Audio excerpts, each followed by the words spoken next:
Ladies and gentlemen, please welcome Martin Short, Chief Executive Officer of the Power of Nutrition, Alan Jope, Chief Executive Officer for Unilever, and Jeff Oppenheim, Board Member of the Foreign Press Association.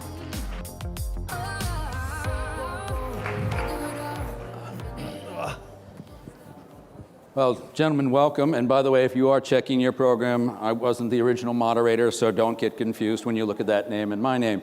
It's a pleasure to be here. It's a pleasure to be here with you, gentlemen, for sure. And I'm going to jump right in because we have such a deep conversation point to have here. And certainly we have Alan Jope here, and we have Martin Short, as you heard. And I want to jump in and really talk about something that's so timely. This morning, I don't know if you saw, there was even a New York Times article that talked about yesterday's climate change summit and deemed it rather unsuccessful. I don't know if you had time to look at the paper with all that you're doing, but thoughts, comments on that? Well, I mean, climate is important, and I think that there may be some climate deniers out there, but at the end of the day, when I look at it from a nutrition perspective, agriculture, smart, and climate is something of the future that we have to embrace. And it's coming down the road. It's not something that we can ignore. And I think that we have to think through every opportunity that we can through partnerships, through smart use of the resources of the planet. And the fact that it's not a good article today, it'll be a good article tomorrow. Love that. Alan? Well, what a burden to have to come onto the stage after Jamila. She looks great, and what a message she's got about young people. And I must admit, I don't think yesterday's climate summit was unsuccessful or a failure, because we each can do small things. Our company, Unilever, just announced a couple days ago that we're now going to be 100% renewable energy on 5 continents in our operations. In fact, we are already. And we're not going to wait for government. We're working with our partners and our suppliers to make progress and impact the world for the future generations. And that's what we're here to talk about right now, is a health partnership. Indeed, indeed. And we're talking about nutrition, we're talking about hygiene, of course, but so many of these issues interact with all the other SDGs, not just where we would normally put nutrition is, of course, zero hunger. I want to really get at the enormity of this project at large, if I may. Alan, do you want to speak to where we're going with this?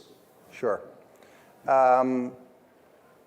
Unilever believes that for brands to remain relevant in the world, we need to have them take a position on things that matter more than shinier hair or soft skin or whiter clothes or tastier food. And we call these our purpose-led brands that are doing something to leave society or the planet in a little bit better shape than we found it. Thank you. Specifically in this instance, this program is one of our brands that many people here won't know. It's a brand called Lifebuoy, and it's an antibacterial soap that's largely sold in the emerging markets.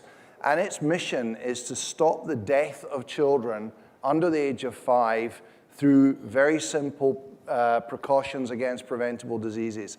Specifically, we know that hand washing with soap is an intervention that reduces child mortality by up to 50% from preventable diseases. So that brand is on an absolute mission to do that. And all of our brands that do something worthwhile in the world tend to do it in partnership. And Martin, why don't you talk about this particular partnership? Okay, well, thank you, Alan. Well, the Power Nutrition is a charitable foundation. We're based in the UK, and obviously it'll surprise nobody here that given the name, we're quite focused on nutrition. So thinking through the 11 interventions, the Lancet-based, the so-called evidence-based interventions that we do, hand washing with soap is one of those 11. And we believe very passionately in partnering with the private sector. The Power Nutrition in of itself is never going to make soap or hand washing with soap an aspirational either product or an activity. That is, I think, the domain of the private sector. So we see this operation that we will have with Unilever, in particularly Gujarat, but then will spread into a number of different countries, as absolutely critical of getting the actual resources and skills that the private sector can bring to the table and ensure that is embedded in the health systems with all the messaging around it. So we're very excited about that. Martin, talk a little bit too of the model. The funding model to me is very intriguing. It's not unfamiliar, each component of it, to nonprofits. It's sort of the common matching grant proposal that we know very well in nonprofits, but it also seems to combine a little bit of the collective resource that may be closer to crowdsourcing, if you would. Yeah, I mean, the Power of Nutrition has developed some bilateral relationships with major donors and philanthropies and the private sector, where for every $1 million that we are able to attract to our platform, we guarantee a 4x model. So we'll have another $3 million, which is going to be added to that, so that when Alan and his team come on board, that we can promote that hand washing with soap to a much greater amplification than they can do in of themselves, and we can do this through our platform, and therefore in the Gujarat program that we're rolling out together, we're going to reach over 1.7 million women. Oh, significant. Huge. We had a wonderful seminar yesterday here at Concordia that addressed plant-based food and moving in that direction. One of the take-homes from that was constantly from a perspective of, even well-meaning, we sometimes go into a culture and forget to honor what is already on the ground and be respectful of that. So if I can put that to both of you gentlemen as you move forward in this project in India, how are you advancing that, being sensitive to everything that is there and adapting your program to them?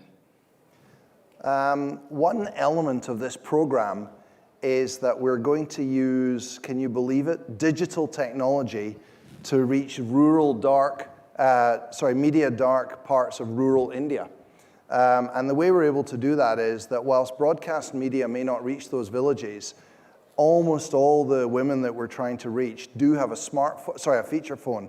So specifically not a smartphone, but a feature phone. And these women are time rich, but content poor. And if they give us a call and hang up and leave a missed call, then we will call them back. And for the women who have got young kids, or more importantly, the women who are expecting children, we will share with them content, and embedded in the content are half a dozen of the important principles that Martin's organization drives to ensure that their kids don't suffer from malnutrition. One of those 6 elements is washing your hands with soap. Because to put it technically, if you've got diarrhea, you don't absorb your nutrients. You're focusing in small part, but why is this, on the larger part, a great investment for all of our future? Well, I'm glad you used the word investment, actually. I mean, just because we're philanthropy, I don't think you discard the principles of business or the laws of economics. I think you should look at this as an investment. I think that Unilever looks at it as an investment in the power of nutrition, and we certainly look at them as investment partners. Investing in children is actually a pretty good idea. I mean, we've got 150 million children in the world under 5 who are stunted. 150 million. Now, hand washing with soap is just one of those interventions that can help to alleviate that.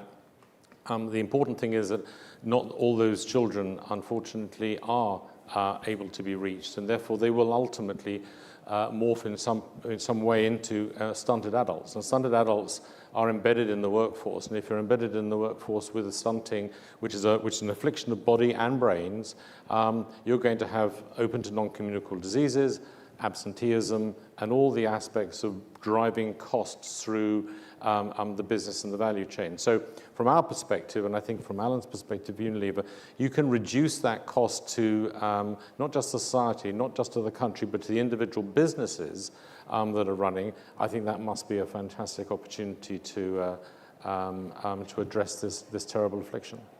You also cite that 45% of children's deaths are attributed to nutrition. Undernutrition. Now, make that difference for us, too, because I think so many of us are used to malnutrition. Yeah. I think it's years of sort of hearing that languaging, but you make a distinct difference, you explaining to me. Well, I mean, malnutrition is like an umbrella, and underneath that umbrella you'll have obesity, you'll have stunting and wasting is put together in the undernutrition category. We focus on that particular category. That's not to say that obesity isn't important and isn't actually vital that we address that, but that's not something that we particularly focus on, although I must be saying that there are many children in the world who have what we call the double burden, and that is they're both stunted In other words, they've got an affliction of body and brain, and they are also obese. So a double tragedy when these individual children who are not given the right nutrients then get given the wrong type of calorie, and it is just calorific rather than nutrient intense, and therefore they are obese and that they suffer from stunting. But that is a differentiation that we use. It's amazing to me with these hard statistics too that really show this issue of nutrition. It still tends to be one of the most poorly funded issues. What do you attribute that to? Well, I mean, first of all, there's no Ministry of Nutrition, and I don't advocate for one, but therefore it seems to be a pass between agriculture, education, women and girls' agenda, adolescence. It doesn't have a natural home. But we see nutrition as the base on which all those particular ministries sit. You get nutrition right, you will ultimately, your dollars are going to go further in development and further in terms of Alan's product, in terms of people are going to have better disposable incomes if they can hold down better jobs. So nutrition hasn't been well funded. Less than 1% of aid, global aid, goes to nutrition. I mean, that is a travesty in of itself. So I think that we're very, very focusing on the business opportunity that something like addressing undernutrition can have, rather than the moral imperative. I think we've got to move that argument away from the moral imperative into that space of a business opportunity. You get these adults into the workforce who are really healthy, you're going to have a better business and you're going to have a better GDP. Now, this is nothing new, as you mentioned, for Unilever by any means. I mean, you have had a lot of Sustainability for Life, I think, which was a campaign focused on 2010, which I think you inherited and even reshaped for the next generation. Talk about some of these programs at large, too. Look, you don't have a healthy business if you don't have a healthy society and a healthy planet. And that is hardwired into our organization. When William Lever founded Unilever 140 years ago, he described the purpose of the firm as to make cleanliness commonplace and lessen the load on women. So he was a feminist 140 years ago, and that silver thread of trying to do business in a way that leaves society and the planet a little bit better off is something that's been part of our DNA ever since. We brought it to life more vigorously 8 years ago with something called the Unilever Sustainable Living Plan, which sets some extraordinarily ambitious goals, and we're about to wrap that up and lay out a new set of brutally ambitious targets for water, waste, carbon, living wages, and so on. So we're very up for business as a force for good in the world.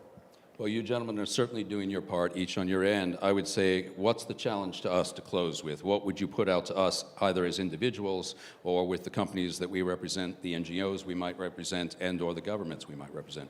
One word: collaboration. The biggest system change, the biggest impact is going to come from private sector, civil society, and government working in concert. And that's why events like Concordia are really important. The convening power of bringing those multi-party stakeholders together, that's how really big change happens. Terrific.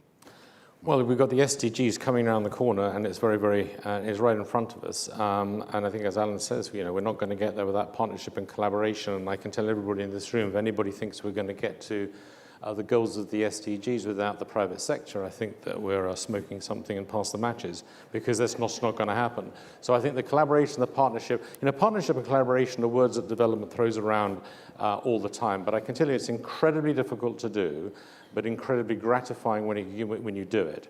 I think that without the private sector, the private sector creates jobs. Governments don't create jobs. We've got to realize that is the backbone of actually putting disposable income into people's pockets to alleviate poverty, which will have that as part of the SDGs. So I think I would agree entirely with Alan on that. But collaboration and the private sector engagement, critical. Well, regretfully, gentlemen, we're out of time, I see. But thank you so much for being here, and thank you, Concordia. Thank you. Thank you.